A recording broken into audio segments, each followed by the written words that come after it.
কোটি মানুষের স্বপ্নের বাংলাদেশ, যেখানে জাতীয় খেলা হাডুডু, তবে সবার প্রিয় জায়গা ক্রিকেটটাই। ক্রিকেটে বাংলাদেশ ক্রিকেট বোর্ডের যেখানে 900 কোটি টাকায় যাদের জীবনযাপন কিংবা তাদের খেলাধুলার ধরন কিংবা টাকা পয়সা সব কিছুতেই তারা আধিপত্য করেছেন।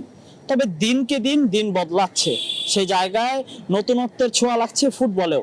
তবে বাফুফে ভবনটা যেন এখনো পুরনোই রয়ে গেছে। বাফুফে ভবন নিয়ে আজকে থাকছে বিশেষ কিছু আপনাদের সামনে। ক্রিকেট নিয়ে যাদের আকাশচুম্বী স্বপ্ন, তাদের জন্য হয়তো ফুটবলটা কিছুই না, কিন্তু ক্রিকেটে যেমন খরচ করা হয় কোটি কোটি টাকা, সেখানে ফুটবলের দিন বদলে কেমন হচ্ছে ফুটবলের পরিবেশ। জাতীয় স্টেডিয়াম সাজছে আপন রূপে, তবে বাংলাদেশ ফুটবল ফেডারেশন ভবনের দিকে কেউ মুখ তুলে তাকিয়েছে কি? বাফুফের ব্যানার দেখলেও যেন মনে হয় শুধু নাম বাঁচাতে টানিয়ে রাখা হয়েছে। ভেতরের পরিবেশ যেন বদলানো বাধ্যতামূলক হয়ে দাঁড়িয়েছে। ভবনের উপরে তাকালে দেখা যায় যেন বাসস্থান বাফুফে ভবনে, তবে সবকিছুর মাঝে ভেতরে তৈরি হচ্ছে নতুন প্র্যাকটিস গ্রাউন্ড।